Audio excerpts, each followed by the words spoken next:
దేవుని పరిశుద్ధ నామమునకు మహిమ కలుగునుగాక. మన ప్రభు అయిన యేసుక్రీస్తు పరిశుద్ధ నామములో హృదయపూర్వకమైన వందనాలు తెలియపరుస్తూ ఉన్నాను. అందరికీ వందనాలు. చేతులెత్తి బిగ్గరగా ఒకసారి హల్లెలూయా అని చెప్దాం. హల్లెలూయా.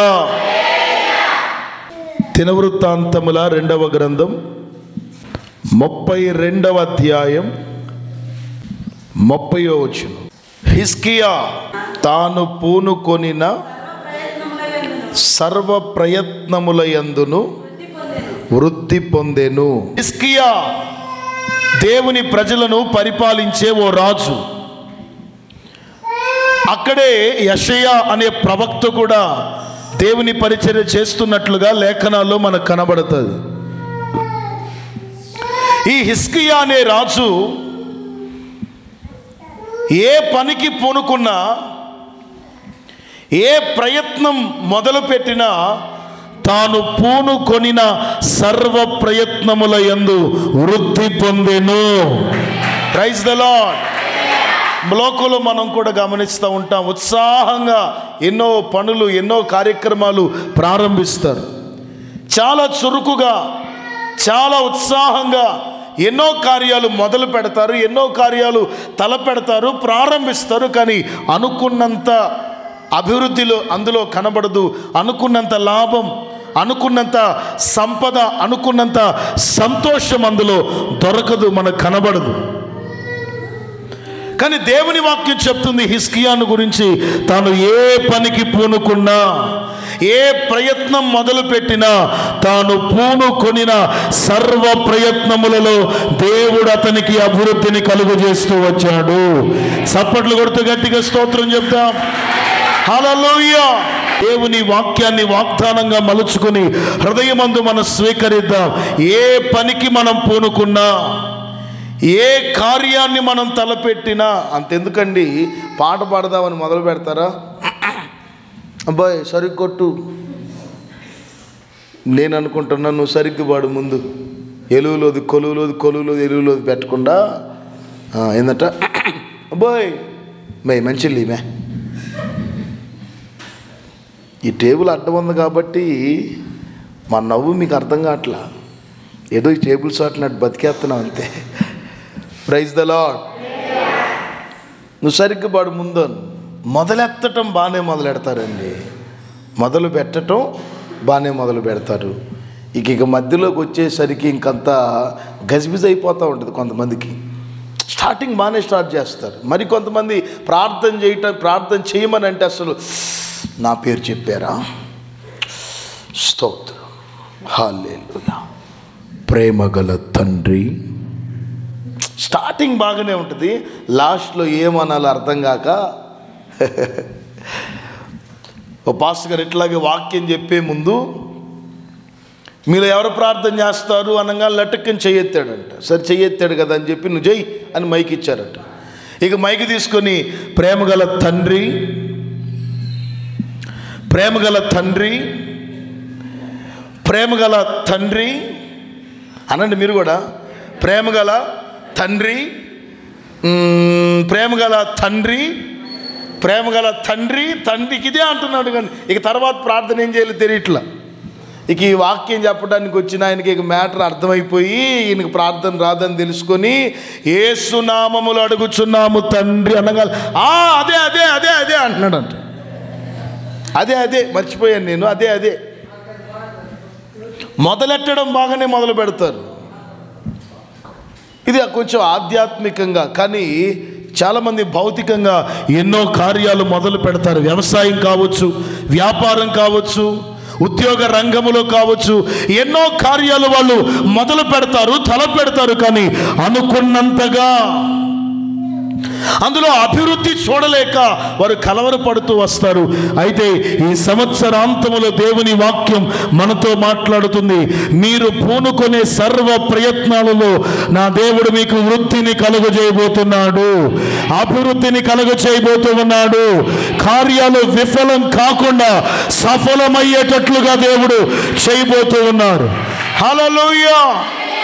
వాక్యంలో గమనిస్తే ఇంకొక మాట కూడా చదవండి. ఇందులోనే యెహెజ్కేలు గ్రంథం 37వ అధ్యాయం 11వ వచనం. నరపుత్రుడా, ఈ ఎముకలు ఇశ్రాయేలీయులందరినీ సూచించుచున్నవి. వారు మన ఎముకలు ఎండిపోయెను, మన ఆశ, చెప్పండి అందరూ, మన ఆశ విఫలమాయెను. ఒక రోజున యెహెజ్కేలును ప్రభు రేపి నీవు లే, నేను చెప్పే ప్రదేశానికి వెళ్ళు. లేచాడు, వెళ్ళడానికి సిద్ధమయ్యాడు. యెహెజ్కేలును ప్రభు రేపి, నేను ఒక ప్రదేశాన్ని చూపిస్తాను, నువ్వు అక్కడికి వెళ్ళాలి. వెళ్తావా వెళ్ళవా? ఇప్పుడే చెప్పు. వెళ్తావా వెళ్ళవా? ఇప్పుడే చెప్పు అంటే, దేవా నువ్వు చెప్తే నేను వెళ్ళకపోవటం నాయనా, నువ్వు ఎక్కడికి వెళ్ళమంటే అక్కడికి వెళ్తాను అన్నాడు. Praise the lord. ఇప్పుడు నేను కూడా మిమ్మల్ని అడుగుతున్నాను, నేను ఒక ప్రదేశం చూపిస్తాను, అక్కడికి వెళ్ళమంటాను, వెళ్తారా వెళ్ళరా? గట్టిగా మాట్లాడరేంటి మీరు? వెళ్తారా వెళ్ళరా? యెహెజ్కేలుని అడిగాడు, వెళ్తావా వెళ్ళవా అంటే, నువ్వు చెప్పటం నేను వెళ్ళకపోవటమా ప్రభువా, నువ్వు ఎక్కడికి వెళ్ళమంటే అక్కడికి వెళ్తా. సరే లేచి శ్మశానంలోకి వెళ్ళు. ఆ శ్మశానంలో చనిపోయిన వారి ఎముకలన్నీ మట్టిలో మట్టిగా కలగలిసి ఉంటాయి. ఆ ఎముకలన్నింటినీ తవ్వి ఒక లోయలో పడవేశారు. ఆ ఎండిన ఎముకలు కలిగిన లోయలోనికి వెళ్ళు.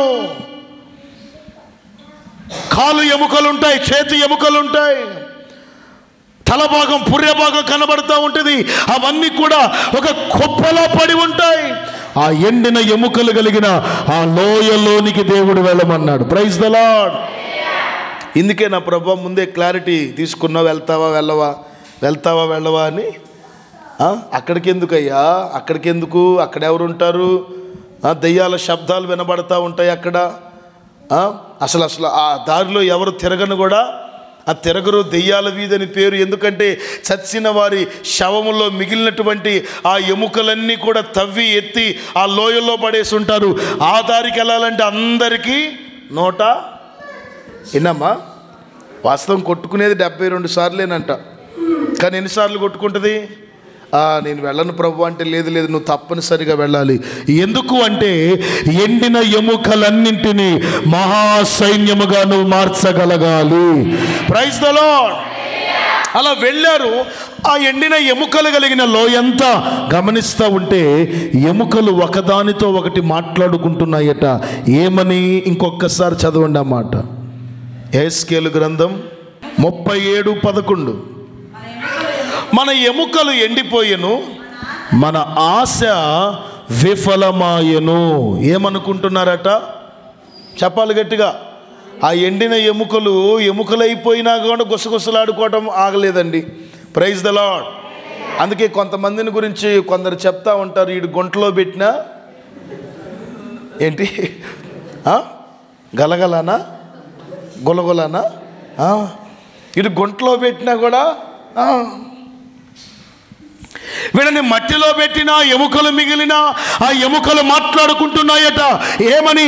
మనము ఎండిపోయాము, మన కోరికలు మన ఆశలు ఎండిపోయాయి, మన ఆశ విఫలమాయెను. దేవుని వాక్యం ఏం చెప్తుందంటే, నీ ఆశ విఫలం కాకుండా నీవు పూనుకునే సర్వ ప్రయత్నాలలో వృద్ధిని కలుగజేసే దేవుడు నీతో ఉన్నాడు. స్తోత్రం చెప్పండి గట్టిగా. ఇక్కడ వీరి ఆశలు ఎందుకు ఎండిపోయాయి? వీరి కోరికలు ఎందుకు ఎండిపోయాయి? మరి హిజ్కియా ఏ పని పూనుకొనినా సర్వ ప్రయత్నాల్లో అతడు వృద్ధిని పొందడానికి, అభివృద్ధిని పొందడానికి కారణాలు ఏమిటో హిజ్కియా జీవితంలో నుండి ఒక 2-3 విషయాలు నేను మీకు తెలియపరుస్తాను. చెవిగలవాడు ఆత్మ చెప్పు సంగతులు గ్రహించునుగాక. 2 చేతులు పైకెత్తి చేతులు ఊపుతూ చెప్పండి గట్టిగా, హల్లెలూయా. మొదటి మాట, దినవృత్తాంతముల 2వ గ్రంథం 31వ అధ్యాయం 20వ వచనం. తన దేవుడైన యెహోవా దృష్టికి అనుకూలంగా యథార్థంగా నమ్మకంగా పనిచేస్తూ వచ్చాడు గనుక తాను పూనుకొనిన సర్వ ప్రయత్నాలలో దేవుడు అతనికి వృద్ధిని కలుగజేశాడు. Praise the lord.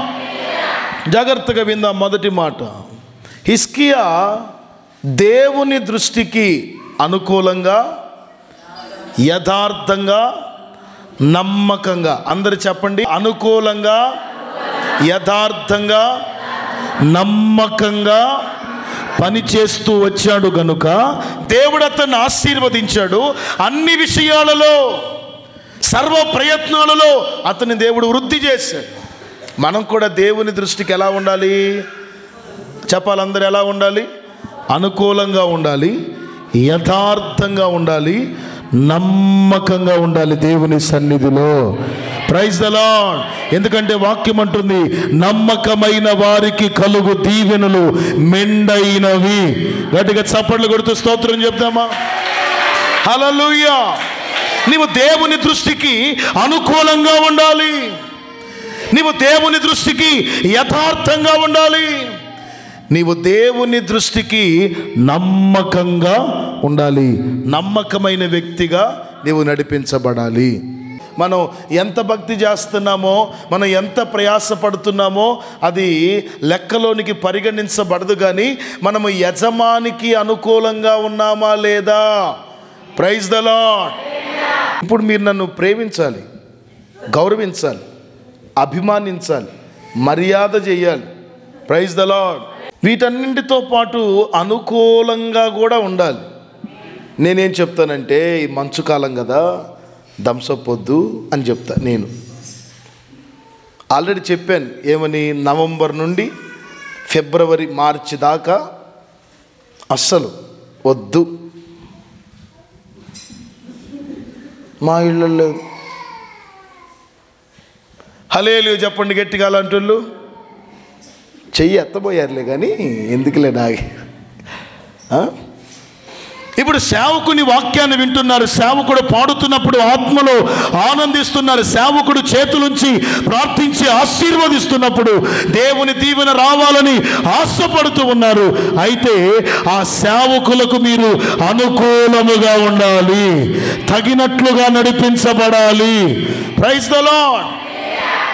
ఇందులో నేను మీకు చెప్పగలిగిన ప్రత్యేకమైన మాట ఏమిటంటే, హిజ్కియా దేవుని దృష్టికి యథార్థంగా నడుచుకున్నాడు. Praise the lord. దేవుని వాక్యంలో కూడా మనం గమనిస్తే అతను సరిగ్గా 20 సంవత్సరాల వయస్సులో, తన వయసు ఎంత? 20వ ఏట తాను రాజ్యాన్ని పరిపాలించేటువంటి ఒక అధికారిగా, అతి చిన్న వయస్సులోనే, ఆ 20 సంవత్సరాల వయసులో ఎన్నో ఆశలుంటాయి, ఎన్నో కోరికలు ఉంటాయి, లౌకిక పరమైనటువంటి ఆలోచనలు ఎన్నో కలుగుతూ ఉంటాయి. అయితే వాటన్నింటినీ ప్రక్కన పెట్టి అతి చిన్న వయసులో దేవుడు నా భుజస్కంధాల మీద రాజ్యభారాన్ని మోపాడు. Praise the lord. రాజ్య సంబంధమైన భారాన్ని దేవుడు నా భుజాల మీద మోపుతూ వచ్చాడు. కాబట్టి ఆ యవ్వన కాలములో కలిగేటువంటి ఆ ఆలోచనలు, లౌకిక సంబంధమైన ఆ తలంపులన్నింటిని కూడా ప్రక్కన పెట్టి దేవుని దృష్టికి యథార్థమైన వానిగా నడుచుకున్నాడు. Praise the lord. నీ వయసు ఎంత? నా వయసు ఎంత? మనం ఇంకా వృద్ధాప్యంలోనికి రాలేదు కదా, ఇంకా నడిప్రాయంలోనే ఉన్నాం కదా, ఇంకా యవ్వన కాలంలోనే ఉన్నాం కదా. అయితే ఎందుకు మనం రక్షించబడ్డాం? తల నెరసిన వారు, లోకములో ఘనులైన వారిగా పేరు సంపాదించుకుంటున్న వారు, అన్ని రంగాలలో లక్షలకు లక్షలుగా సంపాదిస్తున్న వారు లోకములో ఎంతోమంది కనబడుతున్నారు. అయితే అతి చిన్న వయసులోనే నిన్ను నన్ను దేవుడు ఎందుకు రక్షించుకున్నారు అంటే రాజ్యభారాన్ని మన మీద మోపడానికి. Praise the lord.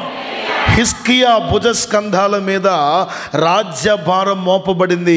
చిన్న వయసులో దేవుడు నన్ను నమ్మి ఈ రాజ్యభారాన్ని నా మీద మోపారు అని చెప్పి దేవుని దృష్టికి ఎలా నడుచుకున్నాడట?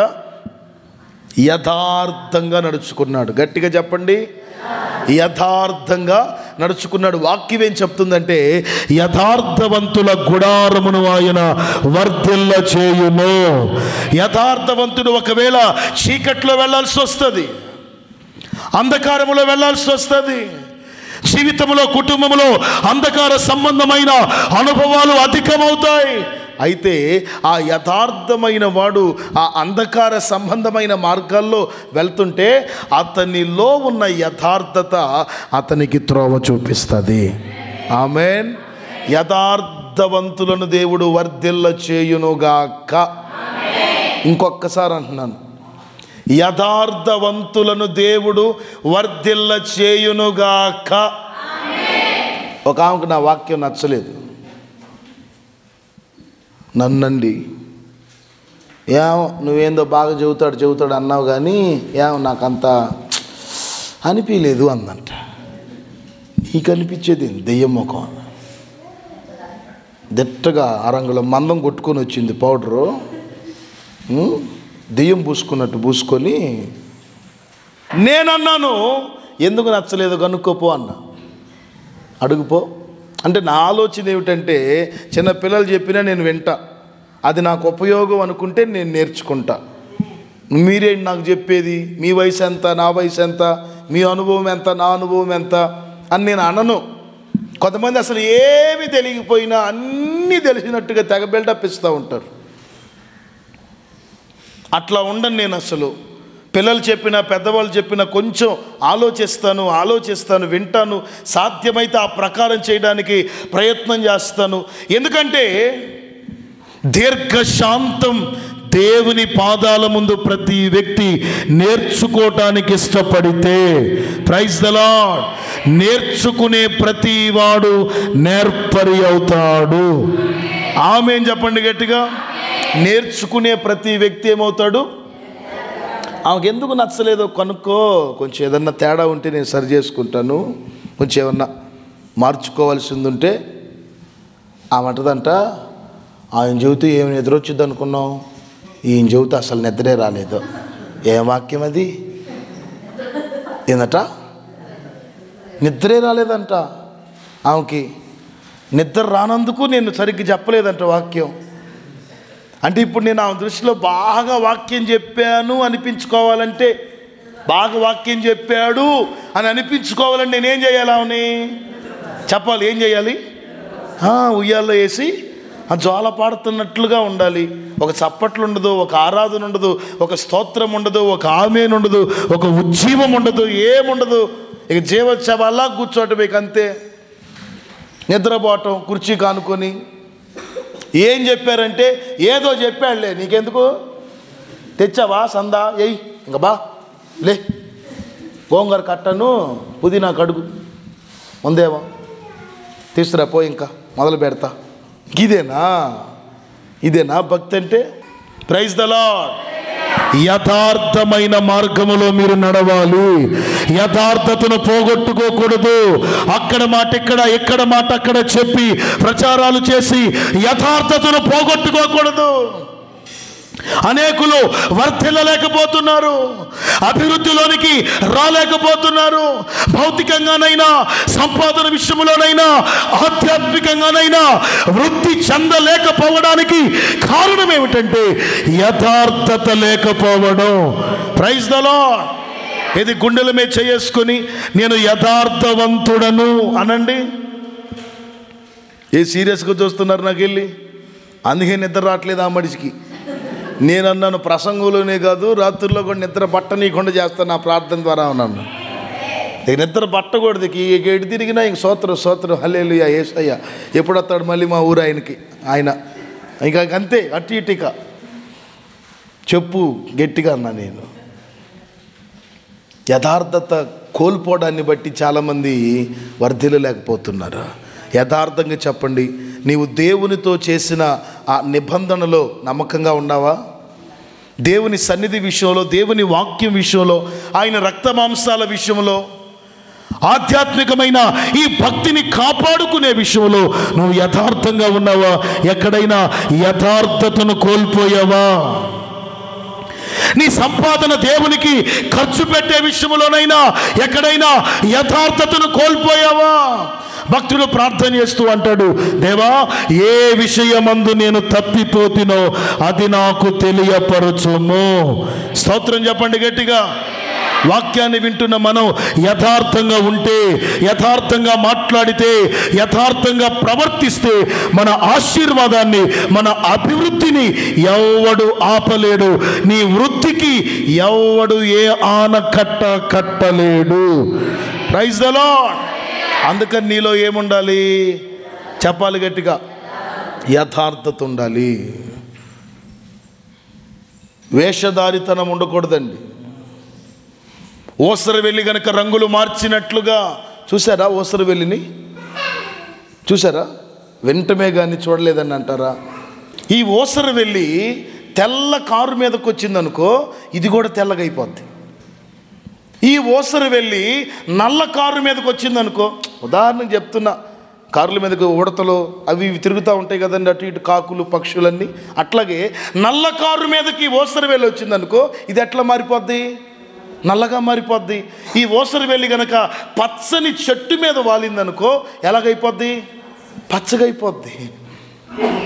ఈ రోజుల్లో చాలామంది దేవుని మందిరములో ఒకలా, కుటుంబంలో ఒకలా, పనిచేసే చోట ఒకలా, అందరూ ఉన్నప్పుడు ఒకలా, ఎవరు లేనప్పుడు మరొకలా. ఈ ఓసరవెల్లి గనక రంగులు మార్చినట్లుగా అట్లా వేషాన్ని మారుస్తున్నారు, మాటలు మారుస్తున్నారు, ప్రవర్తన మారుస్తున్నారు, పద్ధతి మారుస్తున్నారు. ఇక్కడ మనకు అందరు తెలిసిన వాళ్ళు ఉన్నారా? అబ్బో మనం జాగ్రత్తగా ఉండాలి. ఎట్లుండాలి చెప్పండి? ఎట్లుండాలి? జాగ్రత్తగా ఉండాలి. ఇక్కడ తెలిసిన వాళ్ళు ఉన్నారు, కొంచెం మనల్ని చూస్తూ ఉంటారు, అబ్జర్వ్ చేస్తూ ఉంటారు. అసలు ఇక్కడ ఎవరు మనకు తెలియదు అనుకుంటే విచ్చలవిడిగా ఉంటావా? నీకు నచ్చినట్లుగా ఉంటావా? Praise the lord. మనం ఎక్కడున్నా సరే ఆకాశమందున దేవుడు మనల్ని చూస్తున్నాడు. అగ్ని జ్వాలామయమైన నేత్రాలు నీ యథార్థతను కనిపెడుతూనే ఉన్నాయి. Praise the lord. దేశంలో నమ్మకస్తులు ఎక్కడున్నారు, యథార్థవంతులు ఎక్కడున్నారు అని నీ యథార్థతను కనిపెట్టడానికి ఆకాశము నుండి ఆయన తేరి చూస్తూనే ఉంటాడు. అందుకని అన్ని విషయాలలో నువ్వు యథార్థతను కాపాడుకోవాలి. యవన కాలంలో చెల్లి రక్షణ పొందింది. ఆ చెల్లికి గతంలో ఉన్న అలవాటు ఏమిటంటే సినిమా పాటలు పెట్టుకుని ఇంట్లో డాన్స్ చేయడం. ఇక రోజు ఉదయాన్నే ఏ పని చేసుకుంటున్నా సరే సినిమా పాటలు టీవీలో ఆన్ చేసుకోవటం, డాన్స్ చేసుకుంటూ పాటలు పాడుకుంటూ చక్కగా ఆ పని చేసుకోవటం ఆ పిల్లకి అలవాటు. ఉన్నట్టుండి ఎలా పట్టబడిందో దేవుని వాక్యం ద్వారా రక్షించబడి యవన కాలంలో ప్రభువు నమ్ముకొని బాప్తిస్మం పొందింది. ఇప్పుడు ఏం చేయాలి? యథార్థతను కాపాడుకోవాలి. అనండి. రక్షణ పొందేటప్పుడే అడుగుతాం అన్నీ. ఏమని? వదిలేస్తున్నావా? విడిచిపెడుతున్నావా? ఇంకా వెనక్కి తిరిగి చూడవు కదా అని అన్నీ అడుగుతూ వచ్చాం. ఎందుకంటే నేను ప్రత్యేకంగా అడిగాను, నువ్వు బాగా సినిమా పాటలు పిచ్చి ఉంది నీకు, డ్యాన్స్ కూడా వేస్తూ ఉంటావు, డ్యాన్స్ పిల్లలాగా పిచ్చి అలవాటు, అది మానేస్తున్నావా అన్నా. మానేస్తున్నానన్నా అంది. రక్షణ పొందిన తర్వాత ఇక మందిరం పక్కనే కదా అని చెప్పి తాళాలు కూడా ఆ పిల్ల చేతికే ఇచ్చాం. యవన కాలంలో ఉంది, మందిర బాధ్యతలు చూసుకుంటుందని మందిరాన్ని శుద్ధి చేయటం, నీట్గా సెట్ చేయటం ఆ బాధ్యత అంతా. ప్రార్థనలు ముగించుకొని అర్ధరాత్రిలో ఒక్కొక్కసారి మేము వాళ్ళ ఇంటి తలుపు తడితే అర్ధరాత్రి ఆ పిల్ల నిద్రపోతున్నా సరే ఆ పిల్ల మొబైల్లో నుండి దేవుని పాటలు వినబడుతూ ఉంటాయి. ఒక పక్క నిద్రపోతూనే ఉంటుంది, కానీ ఆ టీవీలో నుండి దేవుని పాటలు మోగుతూనే ఉంటాయి. ఏ టైంలో వెళ్ళి చూసినా చెప్పా పెట్టకుండా సైలెంట్గా ఈ పిల్ల ఏం చేస్తుంది? ఈ పిల్ల ఏం చేస్తుంది? గృహదర్శనాలకు వెళ్తే మమ్మల్ని చూసి టీవీలు కట్టేస్తున్నారు. రిమోట్ దొరికిద్దా? అస్సలు ఆ టైంలో అస్సలు దొరకదు. అస్సలు వీడు ఆడబెట్టాడు, వీడు ఇది అసలు ఇది ఆడబెట్టింది, దీని సంగతి తర్వాత చూస్తానట్టుందా? ఏది యథార్థత? ఏది నీలో? విడిచిపెట్టాను అన్నావు, విడిచిపెట్టావా? వెనుతిరిగి చూడను అన్నావు, చూడకుండా ఉంటున్నావా? ఇక దేవుడే దేవుడే సర్వస్వం అనన్నావు, అన్నట్లుగా బ్రతుకుతున్నావా?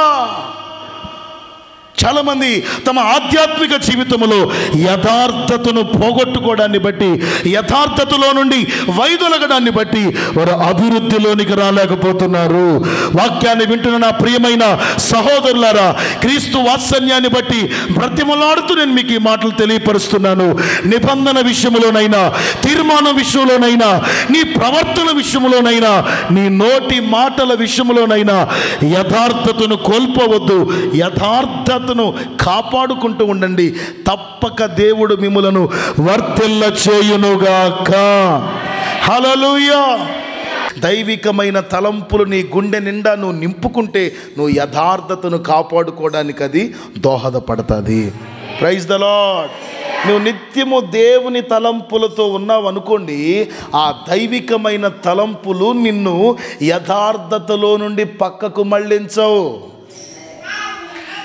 అందుకని దేవుని ఆలోచన చేత మీ మదిని, మీ హృదయాన్ని నింపుకుంటూ ఉండండి. అప్పుడు మీరు యథార్థతను కాపాడుకోవడానికి ఆ దేవుని తలంపులు ఉపయోగకరంగా మార్చబడతాయి. మరొక విషయాన్ని చూద్దాం. యెషయా గ్రంథం 38వ అధ్యాయం 3వ వచనం. హిజ్కియా కన్నీళ్లు విడుచుచు యెహోవాను ప్రార్థించెను. Praise the lord. అందరు చెప్పండి, హిజ్కియా కన్నీళ్లు విడుచుచు యెహోవాకు ప్రార్థించెను.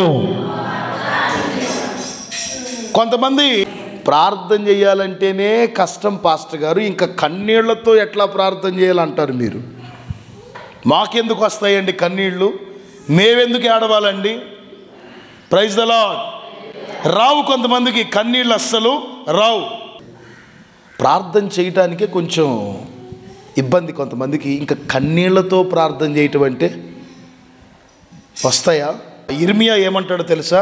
నా జనులలో హతులైన వారిని గూర్చి మొర్రపెట్టడానికి నా తల జలమయమగునుగాక, నా కన్ను కన్నీటి ఓటవలే మార్చబడునుగాక. కన్నీరు అనేది ఎందుకు రావాలి? నీకేదో దెబ్బ తగిలినప్పుడు, నీకేదో కష్టం వచ్చినప్పుడు, నీవేదో ఆపదలో ఉన్నప్పుడు, నీ పిల్లలకేదో ఇబ్బంది కలిగినప్పుడు కాదు నీవు ఏడ్చి ప్రార్థన చేసేది. నీకు కష్టం వచ్చినప్పుడు నీవు కన్నీళ్లతో ప్రార్థన చేస్తే అది స్వార్థపూరితమైన కన్నీటి ప్రార్థన. అంటే నీకు నొప్పి తగిలినప్పుడు, నీకు బాధ వచ్చినప్పుడు, నీ పిల్లలకి ఏదో కష్టం వచ్చినప్పుడు, నీ ఇంట్లో ఏదో కరువు వచ్చినప్పుడు నువ్వు ఏడ్చి ప్రార్థన చేస్తే, నువ్వు కన్నీళ్లతో ప్రార్థన చేస్తే నీ కొరకు నువ్వు ఏడ్చావు, అది నీ స్వార్థం. కానీ ఇర్మియా ఏమంటాడో తెలుసా?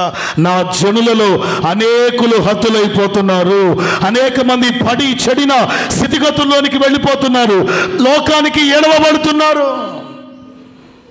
నశించిపోతున్నారు, నరకానికి చేరువలో ఉన్నారు. నా జనులలో హతులైన వారిని గూర్చి మొర్ర పెట్టడానికి నా తల జలమయమగునుగాక, నా కన్ను కన్నీటి ఓటవలే మార్చబడునుగాక. కొట్ట గట్టిగా. ఎప్పుడు ఏడవాలి? ఎప్పుడు కన్నీళ్లు గార్చాలి? పౌలు గారు ఇట్లాగే వాక్యం చెప్తా ఉంటే కొంతమంది విగ్రహారాధనలో, లోకారాధనలో, పాపములో, వ్యభిచారములో, మత్తులో, నీచ కార్యాల్లో మునిగిపోతూ ఉంటే వాళ్ళను చూసి ఆయనకు ఆత్మలో పరితాపం ఆగలేదట. ఆత్మలో పరితాపం ఆగలేదట. ఎక్కువైపోతున్నాయి బార్ షాపులు, ఎక్కడ పడితే అక్కడ, ఎలా పడితే అలా. దారి నడుస్తున్నాడో తెలియట్లేదు, పక్కన నడుస్తున్నాడో కాలువలో పడతాడో కూడా తెలియట్లేదు. ఏం చేయాలి? ఏం చేయాలి? మనుషులు ఆ రీతిగా లోకానికి మరులు కొల్పబడుతుంటే ఆత్మలో పరితాపం పడాలి. చెప్పండి చెప్పండి, ఏం చేయాలి? ఆత్మలో మనకొక పరితాపం ఉండాలి. మనకెందుకులే, ఎవరో ఎందుకులే, మా ఆయన బాగానే ఉన్నాడు, నా పిల్లలు బాగానే ఉన్నారు అనుకోకూడదు. నీ కొరకు నువ్వు ఏడిస్తే అది స్వార్థపూరితమైన కన్నీరు. కానీ నశించిపోతున్న ఆత్మల కొరకు కనుక నువ్వు కన్నీరు గార్చి ప్రార్థన చేయగలిగితే, హిజ్కియా కన్నీటి ప్రార్థన చేశాడు కనుక అతన్ని అన్ని విషయాల్లో దేవుడు వృద్ధి పొందించాడు. Praise the lord. ఇదే దినవృత్తాంతాల గ్రంథాల్లో మనం గమనిస్తే అష్షూరు రాజు, అతని పేరు సన్హెరీబ్.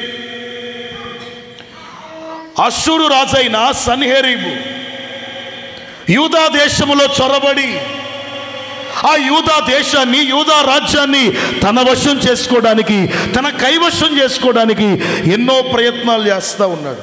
అట్లాంటి టైంలో హిజ్కియా ఏం చేశాడో తెలుసా? అక్కడే యెషయా దేవుని పరిచర్య చేస్తున్నారు ప్రవక్తగా. అందుకని ఈ రాజైన హిజ్కియా, ప్రవక్త అయిన యెషయా, ఏంటి? రాజైన హిజ్కియా, ప్రవక్త అయిన యెషయా, వీళ్ళిద్దరూ కలిసి ఏకీభవించి చెయ్యి పట్టుకొని కలిసి మోకాళ్ళ మీద నుండి ప్రార్థన చేసినట్లుగా దేవుని లేఖనాల్లో రాయబడింది. స్తోత్రం చెప్పండి గట్టిగా.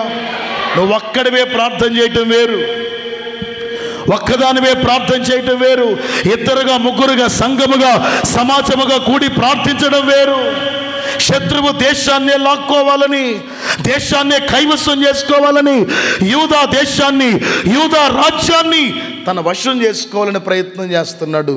అయితే ఆ టైంలో రాజైన హిజ్కియా, ప్రవక్త అయిన యెషయా వీళ్ళిద్దరూ కలిసి మోకరించి కన్నీళ్లు కార్చి ఎలుగెత్తి ప్రార్థన చేస్తూ వచ్చినట్లుగా వాక్యంలో రాయబడిందండి. వాళ్ళు అట్లా కన్నీళ్లు కార్చి ప్రార్థన చేస్తూ ఉంటే ఆకాశము నుండి దేవుని దూత దిగివచ్చి 185,000 మందిని హతము చేసిందట. హల్లెలూయా. నిన్ను కాపాడుటకు దేవుని దూత దిగివచ్చునుగాక. కాపాడుకోవడానికి సీసీ కెమెరాలు బయట, కాపుదల కోసం పౌలు గారు చక్కటి మాట అంటారు, మనల్ని కాపాడుటకు దేవుడు దూతల్ని నియమించాడట. నిన్ను కాపాడడానికి ఎవరు వస్తారు? ఎవరు రావాలి? ఇక్కడ రాజ్యం శత్రు వశమైపోతుందని వీళ్ళిద్దరూ భారం కలిగి ప్రార్థన చేస్తూ ఉంటే ఆకాశము నుండి దూత వచ్చి 185,000 మందిని హతం చేసింది. నువ్వు పరసంబంధమైన కార్యాలు చూడలేకపోవటానికి కారణం అంతరిక్షములో ఉండవలసిన దేవుని సింహాసనం ముందు ఉండవలసిన ఆ దూత ఈ భూలోకానికి దిగివచ్చి దేవుని ప్రజల పక్షముగా నిలబడి యుద్ధం చేయడానికి కారణం హిజ్కియా చేసిన ప్రార్థన. Praise the lord. మరి బాగుపడాలనుకుంటున్నాం, మేలు జరగాలనుకుంటున్నాం, ఆశీర్వదించబడాలి అనుకుంటున్నాం. మరి ఎంత ప్రార్థన చేస్తున్నాం? ఎంత మొరపెడుతున్నాం? మన గదిలో, మన ఇంట్లో, మన వ్యక్తిగతంగా ఎంతసేపు దేవునితో సహవాసం చేస్తున్నాం అనేది మనం ఆలోచన చేస్తూ రావాలి. Praise the lord. వాక్యం ఏం చెప్తుందంటే మన సంపూర్ణ భక్తి మాన్యత కలిగి బ్రతకాలంటే రాసుల కొరకు, అధికారుల కొరకు, దేశంలో ఉన్న మనుషులందరి కొరకు మనం ప్రార్థన చేయాలి. కొంతమందికి ప్రార్థన ఎక్కువసేపు చేసుకోవటం తెలీదు. వాళ్ళకు వచ్చిన 4 మాటలు, మా 4 మాటలని కీసులాడుకొని ఇక మళ్ళీ ఏమి తెలియక పాపం ఏం గుర్తురాకి వెంటనే ఇక ఆమెన్ అనేస్తారు. ప్రార్థన చేసుకోవటానికి కూర్చున్నప్పుడు నీకు వచ్చిన పాట ఏదో ఒకటి పాడుకో, గూన్ రాగమో ఏ రాగమో మొత్తానికి తీసుకో. అక్కడ ఎవరు ఉండరు కాబట్టి ఇబ్బంది లేదు.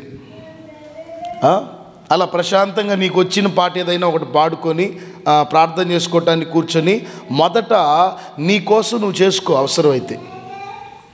ఎందుకంటే తర్వాత ఎంతమంది కోసం చేసినా మన కోసం చేసుకోలేదనే ఇన్నర్ ఫీలింగ్ లోపల ఉంటుందండి. అందుకే ముందు నీ కోసం, నీ పిల్లల కోసం, నీ అవసరతల కోసం నువ్వు చేసుకో. ఇప్పుడు మన చేతికి ఎన్ని వేళ్ళు ఉన్నాయి? ఈ చేతికి ఎన్ని వేళ్ళు ఉన్నాయి? ఈ మొత్తం ఎన్ని? ఇప్పుడు నువ్వు ప్రార్థన చేసుకోవడానికి కూర్చున్నప్పుడల్లా ఈ 5 వేళ్ళకి కొన్ని గుర్తులు పెట్టుకో. అవసరమైతే 1 వేలు పరిచర్య కోసం, ఈ వేలు శత్రువుల కోసం పెట్టుకో. అట్లా ఉదాహరణకు చెప్తున్నా.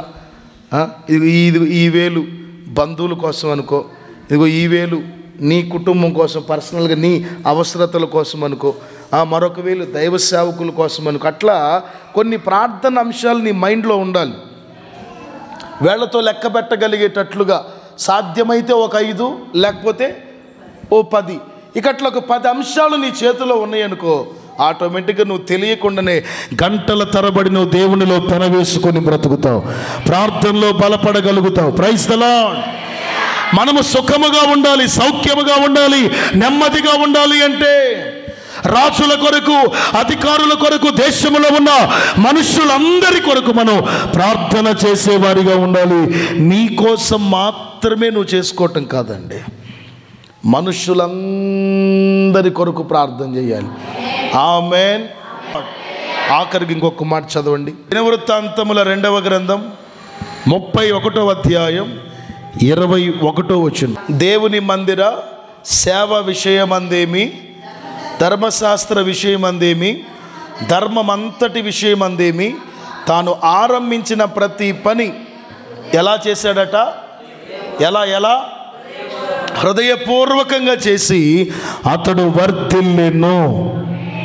హిజ్కియా వర్ధిల్లడానికి, హిజ్కియా వృద్ధి పొందటానికి మొదటి కారణం చెప్పండి గట్టిగా, యథార్థత కలిగి ఉన్నాడు. 2వ కారణం ఏంటి? కన్నీళ్లతో ప్రార్థించే అనుభవం అతనికి ఉంది.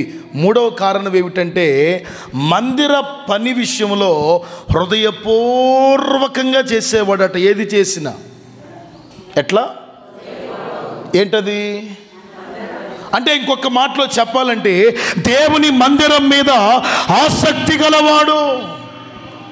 అక్కడ రాయబడిన మాట మందిర సేవ విషయములో. ఏ విషయంలో? ఇప్పుడు ఉదాహరణకు చెప్తానమ్మా, ఒక నెల మందిరం మొత్తం ఒక ఆమె క్లీన్ చేయాలి అంట. ఇప్పుడు మొదటి రోజు రెండో రోజు నాకెంత భాగ్యం అని ఇక ఊడుతా కూడా నీ పరిచర్యను 3 రోజులకి 4 రోజులకి వారానికి ఇక 10 రోజులకి షబ్బా, అవునా కదా? కొంచెం ఏమనిపిస్తుంది, భారంగా అనిపిస్తుంది. ఈ చెయ్యి కూడా మొన్నటిదాకా లేదు, ఈ చెయ్యి నొప్పి ఊడ్చి వచ్చిందయ్యా. అబ్బా, అసలు దేవుని పరిచర్య చేస్తే ఏదైనా బలహీనత ఉంటే, ఏదైనా సమస్య ఉంటే ఉన్న వాటన్నింటినీ దేవుడు సరిచేస్తాడు. దేవుని మందిర సేవ కష్టంగా చేయకూడదు, ఇబ్బందితో చేయకూడదు, అయిష్టంగా చేయకూడదు, తిట్టుకుంటా చేయకూడదు, సణుక్కుంటా చేయకూడదు, గొణుక్కుంటా చేయకూడదు. Praise the lord.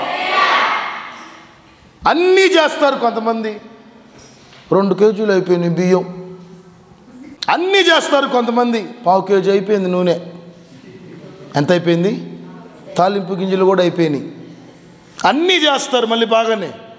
నాకు చెప్పండి, నేను చేస్తాను, నాకు చెప్పండి.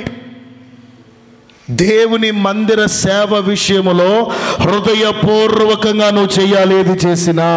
Praise the lord. చెప్పండి గట్టిగా హల్లెలూయా.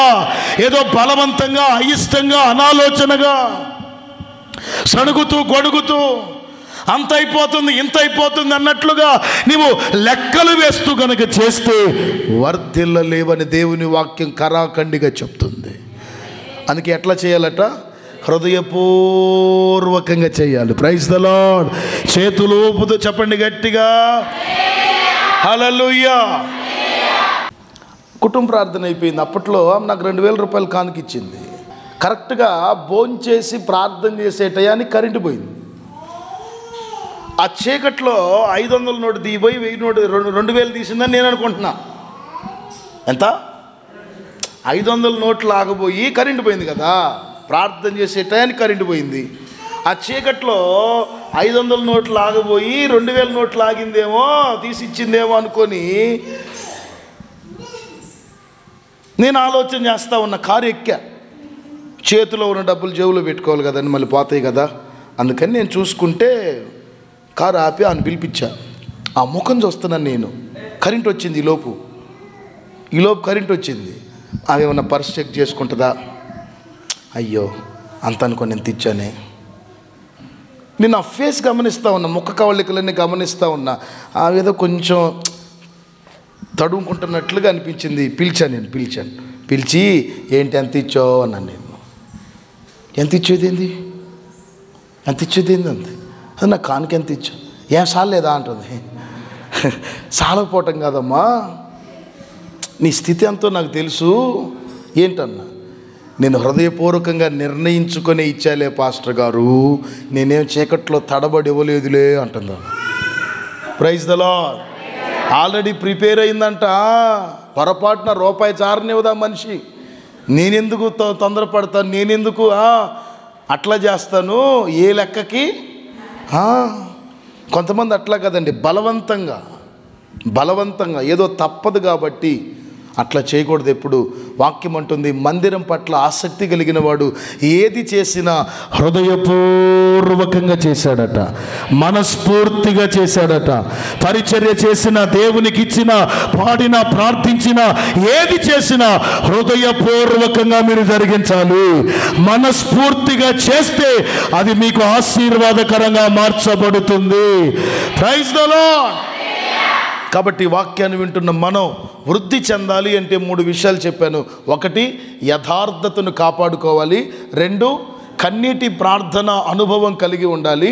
3, దేవుని మందిరం పట్ల ఆసక్తి కలిగి ఏది చేసినా హృదయపూర్వకంగా చేయాలి. అప్పుడు దేవుడు మనల్ని వృద్ధి చేస్తాడు. దేవుడి మాటలు దీవించునుగాక.